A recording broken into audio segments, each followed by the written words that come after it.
राज्याचे मुख्यमंत्री माननीय एकनाथ शिंदे साहेबांनी सगळ्या सोहऱ्यासंदर्भात जे परिपत्रक काढलं त्याबद्दल मी सरकारचं स्वागत करतो। माझे सहकारी मित्र मनोज जरांगे पाटील यांचे देखील मी अभिनंदन करतो।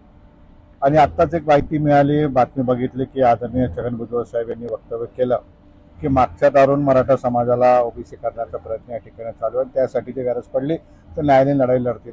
माझा भुजबळ साहेबांना एक थेट सवाल आहे की भुजबळ साहेब, छातीवर हात ठेवून सांगा, खरोखर संपूर्ण मराठा समाज ओबीसीत आलाय का? खरोखर 54 लाख इंटू 4 लोकांना याचा फायदा होणार आहे का? खरोखर फार मोठा आमूलाग्र बदल या निर्णयामुळे मराठा समाजाला होणार आहे का?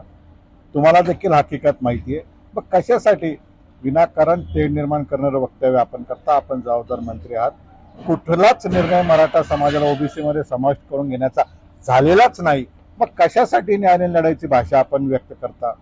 आणि मराठा समाज, मी यांना सर्व समाजाला विनंती करतो, आवाहन करतो, शब्द देतो, ज्यांच्या नोंदी नसेल अशा सर्वांसाठी मी शेवटच्या श्वासापर्यंत न्यायालयीन लढाई लढेल।